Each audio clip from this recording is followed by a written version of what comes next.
Hello, welcome to Anita the Pedagogue channel. Today we want to look at a poetry analysis of An African Thunderstorm, poem written by David Rubadiri, a Malawian. So for our lesson objectives, we will look at the title, the structure of the poem, its stanza-by-stanza analysis, the literary devices in this poem, the themes, and some likely examination questions. Let's begin with the title, An African Thunderstorm.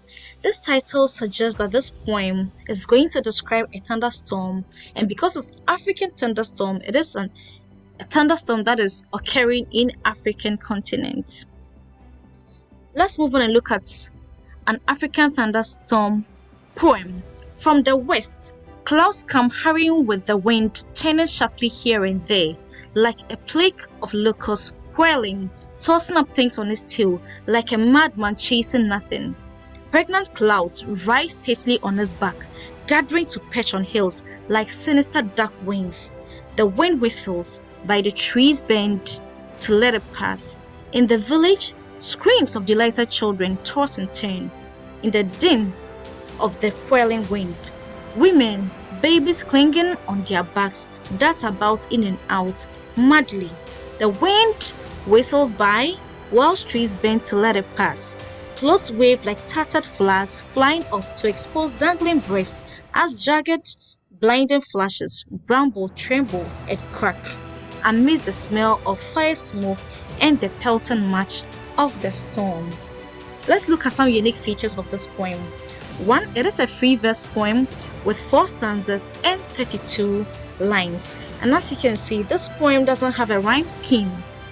The lines are uneven, and that is why it is a free verse poem without any formal or regular pattern. Again, let's look at the diction. The poem shows descriptive diction with adjectives and adverbs with a curious and fearful tone through the use of the verbs. Again, this particular poem has a refrain. A refrain is the occurrence of a line at several places in the poem, and we see this particular one in the second stanza and also in the third stanza. And the verses, the wind whistles by and the trees bend to let it pass. And so this poem has a refrain.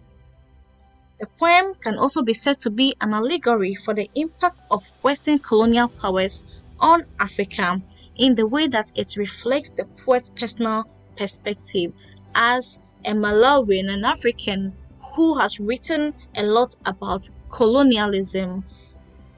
Reading Rubadiri's poem gives us a connotation that it is an allegory of how the Western world came into Africa. Remember, the first line states from the west. Let's move on and look at the structure of the poem. This poem is a 4-stanza poem with a total of 32 lines. It is a lyrical poem written in free verse. It contains uneven lines without a rhyme scheme, and the narrator gives a recount or commentary of a thunderstorm in Africa. Rubadiri's poem African Thunderstorm can be seen as a powerful allegory of the impact of colonialism on Africa and its people. Let's go on and look at the tone and mood of this poem. The tone of the poem is fierce and chaotic as it reflects the violent and unexpected nature of the rainstorm. The thunderstorm disturbs the village's routine and fills the residents with amazement and anxiety, which contributes to the poem's general feeling of chaos and unpredictability. Let's look at the analysis of the first stanza.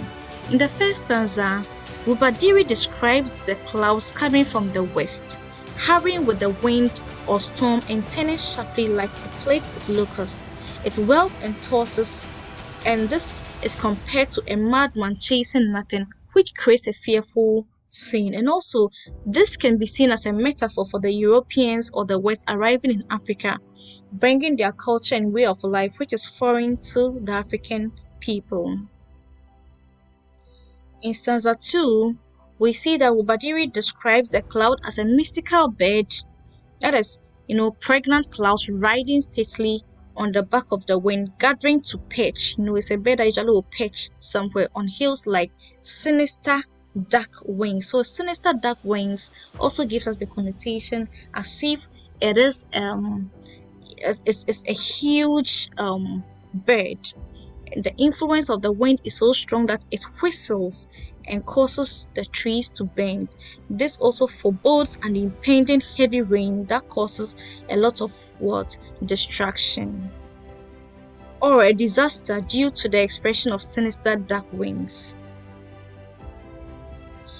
This can be interpreted as a metaphor again for the Europeans establishing their colonies in Africa, with their presence looming over the African people like a dark cloud.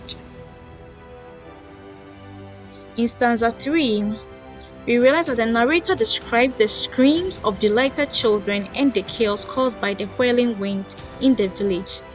And it also shows the naivety of the women and children because they were screaming, and it's highlighted due to their ignorance of the danger approaching, because there is a serious wind that is coming, bending trees, and to scream or smile in delight shows that you do not know what is coming. This also shows the initial excitement and curiosity of the African people towards the Europeans and their culture when they first arrived, because the Africans didn't know it was going to end in slavery and colonialism. In stanza 4, the narrator describes the clothes waving like tattered flags, exposing dangling breasts amidst the pelting march of the storm. Now, this tells us that there is danger approaching from the storm and it's intense, and we see it with the use of the words rumble, tremble, and crack. The storm leads to thunder and lightning, which causes fired smoke. And this can also be interpreted as the Europeans' exploitation of the African people, with the storm representing the violence and destruction wrought by colonialism.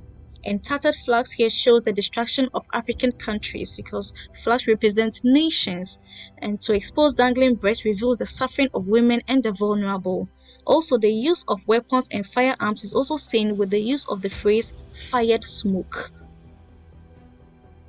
Let's now go on and look at some literary devices. There's been the use of a lot of similes, like a plague of locusts, like a madman chasing nothing, like sinister dark wings, like the wind whistles by, clothes wave like tattered flags. So these are all ways of comparison. There's also the use of onomatopoeia through the words rumble, tremble, and crack. Also the wind whistles to whistle. Personification, giving inanimate objects human attributes. An example is pregnant clouds. The wind whistles, the ability to whistle by the wind. Also, we have the use of symbolism. The use of the West. The storm's approach from the West may be the poem's most important symbolic detail, because in global politics, the Western world is associated with Europe and countries of majority European descent, such as the US, Canada, and Australia. Also, the clouds are a shifting symbol associated with change. The clouds seem to represent some large destructive societal change on the horizon. Again, the use of locust is also a symbol that forebodes a bad omen, a devastation, or something bad about to happen, as we see in the Bible. The use of locusts to scare the Egyptians to allow the Israelites to go free. Also, the wind is symbolically linked with change, including political change. And the trees can also symbolize nations, vegetation, and resource, and how it was all affected, like the trees bent. And so it represents the vulnerability and the loss of the natural resources of African countries. We also see tattered flags, and we know flags represent nations, and so tattered flag represent destroyed nations, and in this sense destroyed African nations. We have fired smoke also serving as a symbol, because fire or smoke represents destruction, and here fired smoke represents destruction that is intentionally fired by using weapons or firearms. Let's move on and look at alliteration, the repetition of consonant sounds, giving the poem some rhythm, like whirling wind, clouds come, toss and turn. Also, there's the use of enjambment, a lot of enjambment, because most of the lines run on. So from the west, clouds come hurrying with the wind, turning sharply, line 1 to 3. This must all be read together to make meaning and not individual lines. Babies clinking on their backs, dart about in and out madly. The wind whistles by whilst trees bend to let it pass. Wings, the wind whistles by and clothes wave like tattered flags. Also, there's been the use of a lot of imagery that appeals to the sense of sight, hearing, touch, smell. And let's look at some examples. Clouds come hurrying with the wind, whilst trees bend to let it pass and clothes wave like tattered flags. This appeals to the sense of sight. The example, the wind whistle by, appeals to the sense of hearing, whistle.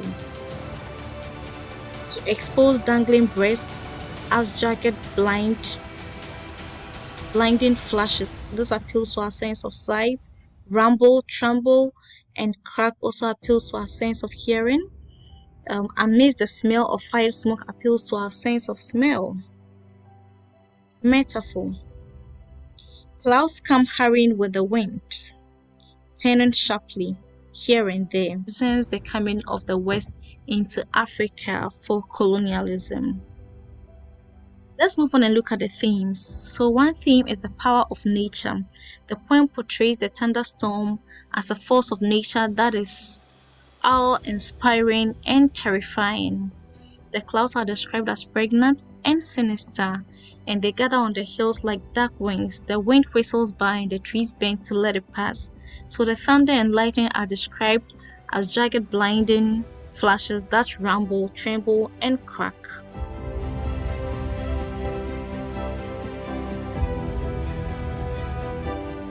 The storm is so powerful, it tosses things on its tail like a madman chasing nothing. So the poem emphasizes that nature is more powerful than humans and that we are at its mercy, especially in this storm. The next theme we should look at is colonization or colonialism. One of the poem's themes is colonialism's destructive force on African societies.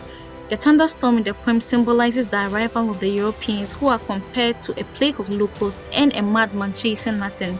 This suggests that the Europeans are destructive and irrational in their actions. The pregnant clouds in the poem represent the Europeans' power and influence, which gather on the hills like sinister dark wings. The wind accompanying the storm represents the force of colonialism, which approves African traditions and customs. So the screams of delighted children and the darting women with their babies clinging to their backs represent the confusion and chaos that colonialism brings to African societies. The clothes waving like tattered flags and exposing dangling breasts represent the loss of modesty and dignity that comes with colonialism. The jagged blinding flashes, rumbling, trembling, and cracking of the storm represent the violence and destruction that colonialism brings to African countries. And this poem is a commentary on the coming of the Europeans for colonialism as highlighted. I would like us to move now to some likely examination questions.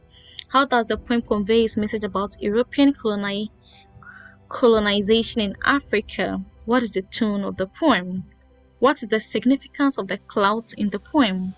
What literary device is used in the line, like a plague of locusts?